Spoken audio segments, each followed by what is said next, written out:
27ஆம் தேதி நடந்த சம்பவத்துக்கு இவருக்கும் எந்த சம்மந்தமும் இல்லை. இவருக்கு எனக்கும் எந்த கொடுக்கல் வாங்கலும் இல்லை. அது எனக்கு ஏதோ தவறாக நடந்து போச்சு. இன்றைக்கி இந்த விசாரணைக்கு ஆஜரானோம். அதனால் அவரும் நான் மன்னிப்பு கோரனே அவரும் ஏற்றுக்கிட்டாரு. இனிமேல் எங்களுக்குள்ள எந்த இதுவும் கிடையாது. கடந்த 27/10/2024 அன்று பார்த்தீங்க அப்படின்னா எதேச்சியாக நான் தொழில் முனைவோர் நல சங்கத்திலிருந்து டிஸ்ட்ரிபியூட்டர் சார்ந்த ஒரு பிரச்சனை இருந்ததுனால அதை தீர்க்க தான் வந்திருந்தேன். எதேச்சியாக பார்த்தீங்க அப்படின்னா நம்ம பிரகாஷ் சார் பார்த்தீங்க அப்படின்னா வேறு ஏதோ ஒரு கோவத்தில் அவங்க இருந்திருப்பார் போல். அது வேறு யார்ட்டையும் காட்டுறதுக்கு நான் டிரான்ஸ் இந்தியாவில் தொழில் முனைவோர் நல சங்கத்தில் இவருக்காக வந்திருக்குங்கிறது தெரியாமல் என்கிட்ட அவர் ஒரு தள்ளுமுள்ளு முயற்சியில் ஏற்பட்டார்.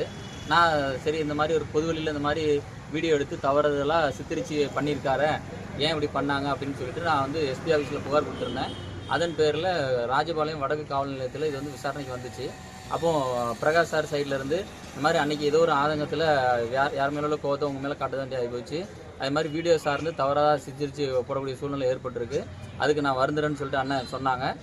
பிரகாஷ் சார் சொன்னதை நான் முழுமையாக ஏற்றுக்கிட்டேன்.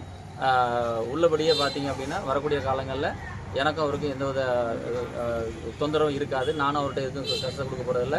அவர் எப்பவும் போல் சுமூகமாக அவர் வேலையை பார்க்க போகிறாரு. மிக்க நன்றி.